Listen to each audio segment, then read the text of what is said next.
سے بعد میں لوگ فائدہ پہنچاتے ہیں۔ اب آئیے وہ حدیث آپ کے سامنے رکھ دیتا ہوں۔ یہ ابن ماجہ کی روایت ہے۔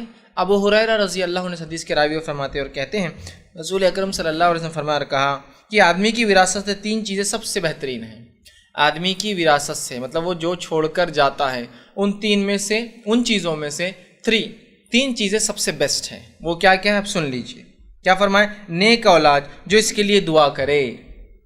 وراثت میں نیکی کے لیے، ایصال کے لیے جو بیسٹ چیز آپ چھوڑ کر جا سکتے ہیں وہ کیا ہے؟ کیا ہے؟ نیک اولاد۔ کیا اس ایصال کے لیے ہم تیار ہیں؟ اللہ ماشاءاللہ کچھ لوگ بول سکتے ہیں ہاں کہ واقعی میں میرے بچے میرے لیے دعائیں مغفرت کریں گے۔ جو ہے اس کے لیے کوئی کوشش نہیں، جو نہیں ہے اس کے لیے سر پر پٹکا جا رہا ہے، یہ پہنچانا ہے وہ پہنچانا ہے۔ اولاد یہ ایصال ہے، اس کے لیے کوئی کوشش نہیں کہ میرے بچے کو میں اچھی سے اچھی عربی پڑھاؤں، میرے بچے کو میں خود کچھ چیزیں سکھاؤں تاکہ میرے لیے ایصال بن جائے میرا بچہ، میرے بچے کو میں اعلیٰ تعلیم، اعلیٰ تربیت، اعلیٰ اقتدار، اعلیٰ دینی جو ہے احکامات اسے میں سکھاؤں گا، اس کو میں دین کا پابند بناؤں گا، اس کو شریعت کا پابند بناؤں گا، اس کو میں دعائیں سکھلاؤں گا تاکہ میرے برنے کی بات کرے۔ اس کے لیے کوئی تیاری نہیں۔ کچھ لوگ اس لیے نہیں تیاری کہ وہ خود بیچارے سمجھ نہیں پائے، تربیت یافتہ نہیں۔ کچھ لوگوں کو بڑی شرم آتی ہے اپنے بچوں کو کوئی چیز سکھانے کو، شرم آتی ہے۔ دوسروں کے بچوں کے لیے خدمت کرتے ہیں، اپنے بچوں کو شرم آتی ہے، یہ ان کو کسی اور کے بچوں کو سکھاتے ہیں، کوئی اور آگے ان کے بچوں کو سکھاتے ہیں۔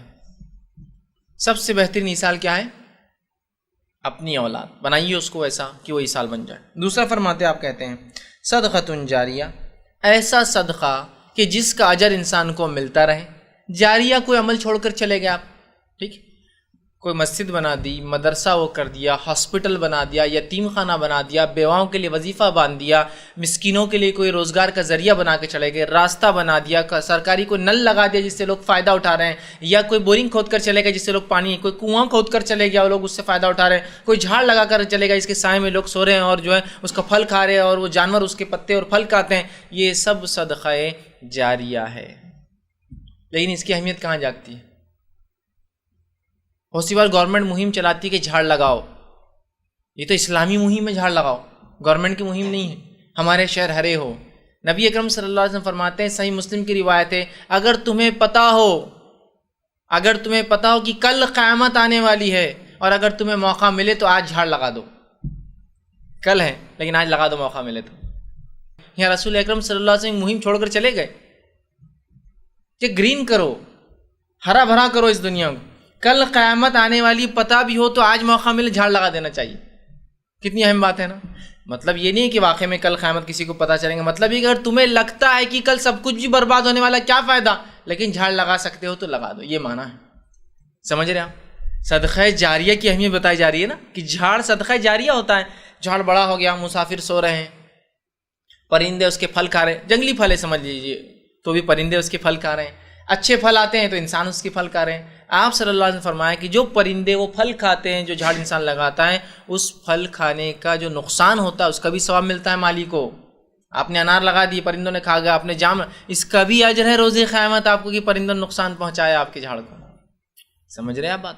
بہرحال تو کہا صدقہ جاریہ کچھ چھوڑ کر گیا جو کنٹینیو چل رہا ہے اس کے مرنے کے بعد، اور جس سے اجر ملتا رہے، اور اس کو سکھایا ہو علم جس پر لوگ اس کی موت کے بعد عمل کرے، اور ایسا کوئی علم سکھایا ہو جس کے بعد لوگ اس علم پر عمل کرے۔ یہ سب سے بہترین 3 چیزیں ہیں جو میرے مرنے کے بعد کام آ سکتی ہے۔ اب اس پر ہم کو محنت کرنا ہے، اور باقی وہ لوگ پہنچاتے نہیں پہنچاتے وہ چھوڑ دو لوگوں کو، میں کیا کر سکتا ہوں یہ ہے۔ اولاد کو تربیت، ثواب جاریہ، کوئی ایسا کام کر کے جاؤں لوگ فائدہ اٹھائے، ثواب جاریہ، یا پھر ایسا علم چھوڑ کر جاؤں جس علم سے لوگ نفع اٹھاتے رہیں، یہ بھی صدقہ جاریہ ہے۔ اور یاد رکھیے ان چیزوں کے لیے جو محنت کریں گا، اس کو سپورٹ کریں گا، وہ بھی صدقہ جاریہ میں شامل ہوتا ہے۔ ایک آدمی نے علم چھوڑ کر گیا، کتاب دب گئی تھی، آپ نے کتاب کو نکالا، چھاپ کر بانٹا، اس کے لیے صدقہ جاریہ، آپ کے لیے بھی صدقہ جاریہ ہے کہ آپ نے اس علم کو واپس لا لیا۔ سمجھ رہے ہیں آپ؟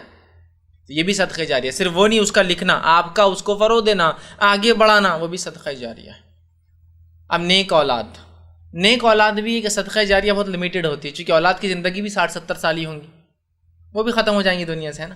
اس کے بچے اس کے لیے صدقہ جاریہ رہیں گے، سمجھ آپ؟ یہ الگ بات ہے اگر دادا نے پوتوں کی تربیت کی ہو، نانا نے نواسوں کی، تو وہ بھی اجر ملیں گا، چونکہ وہ بھی علم چھوڑ کے جانے میں آئیں گا۔ لیکن کتنے جنریشن کو آدمی علم سکھا سکتا ہے؟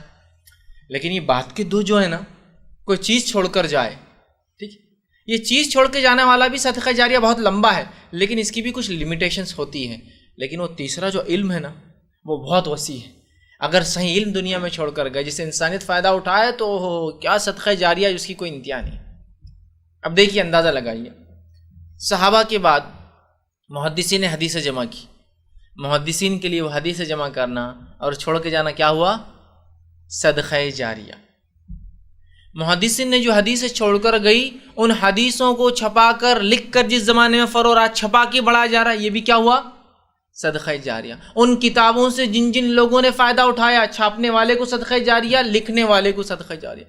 تو علم کا دائرہ باقی سب چیزوں سے وسیع ہے. میں نے کنواں کھودا، 50 لوگ فائدہ اٹھائیں گے، 100 سال تک اٹھائیں گے، 200 سال تک بعد میں لوگ کچرا بھر دیتے ہیں اس میں، لیکن بہت لمبے عرصے تک اس کا بھی ثواب ہے. میں اس کو کمتر نہیں کہہ رہا ہوں، لیکن میں بتانا چاہ رہا ہوں علم ایک ایسا صدقہ جاریہ ہے جس سے پتہ نہیں کہاں کہاں تک لوگ فائدہ اٹھائیں گے. اور آج ہم دیکھتے ہیں محدثین نے جو حدیث جمع کی، فقہ جمع کیا، اور اس کے علاوہ علماء نے جو کتابیں لکھی جس سے انسانیت تقوی حاصل کر رہی ہے، اپنے گناہوں سے تائب توبہ کر رہی ہے، نیکی کی طرف بڑھ رہی ہے. ان کی تقریروں سے جن لوگوں نے پھر ان کو پڑھ کے اپنی تقریریں بنائی، ان تقریروں سے لوگوں کو ابھارا جن سے ان کی زندگیاں بدل رہی ہے. پتہ نہیں کتنے لوگ چین میں ہیں. اور چین مارکیٹنگ تو بہت اچھی سمجھ میں آتی ہے ہم کو، ہے نا. ایک 3 ممبر بنایا تو اپنا پیسہ ریلیز، وہ 3 بنایا تو ڈبل، وہ 3 بنایا تو ٹرپل، وہ 4 بنایا تو اپن لکھ پتی، 5 بنایا تو کروڑ پتی، چھٹی چین کے اندر بلینئر ملینئر، پھر بل گیٹ کے بازو جا کے بڑھ جاتا ہے آدمی. خیاسی اس میں وہ بہت سمجھتا ہوں کو برانچ، لیکن ثواب میں نہیں پتہ نہیں یار، اب جان دو، ٹھیک ہے دیکھیں گے. ثواب میں نہیں سمجھتے، 1 کو سکھا دوں گا، 2 کو سکھائیں گا، 3 کو، 3 کا اس کا پورا ثواب، وہ تینوں کا بھی پورا ثواب پورا مل رہا ہے. پارٹ بھی نہیں ملتا، یہ انکم پوری ملتی ہے چین سسٹم میں پورا، اس کو کچھ کم نہیں اور میرے کو پورا 100 کا 100.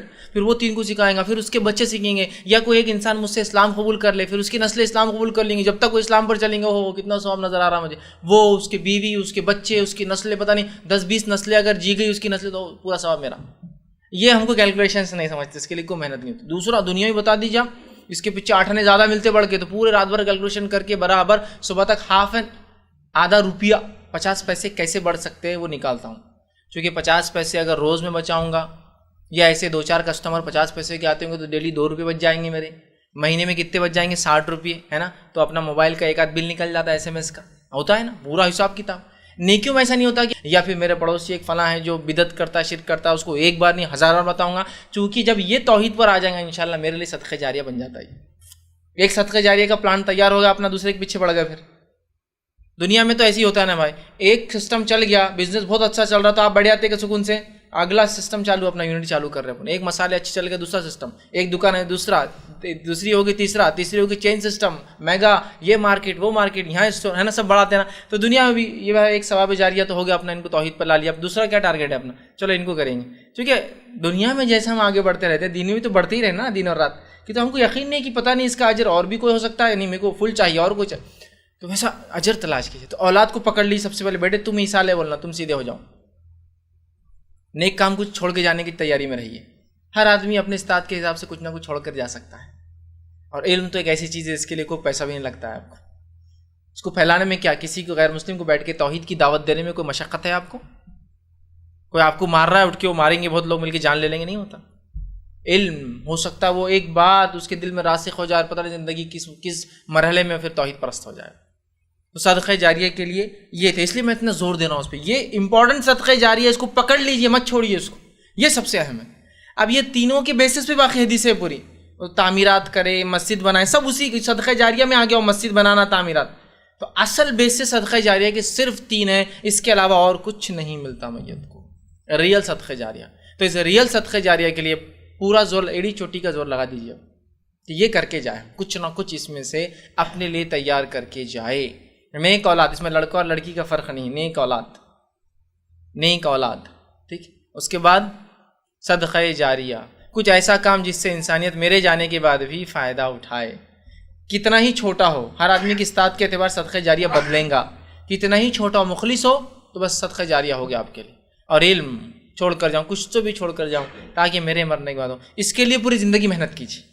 مرنے کے بعد کوئی پہنچائیں گا نہیں پہنچائیں گا، چھوڑیے اولاد کا، چھوڑیے میں کیا کر سکتا ہوں اپنی زندگی. اس لیے میں نے شروع میں کہا تھا اپنی زندگی میں مجھے اور آپ کو جمع کرنا ہے. دوسروں پر، دوسرے کام میں ڈیپینڈ رہتے کیا، بڑا بھائی بول رہا میں کما کے تم کو بھیج دوں گا، ارے یار وہ بھیجیں گا کیا مانو، ڈیپینڈ رہتے کیا ثواب میں بھی ڈیپینڈ نہیں بھائی، اپنا اپنا وہ کریں گے نہیں کریں گے، مجھے کرنا ہے۔ دوسری روایت میں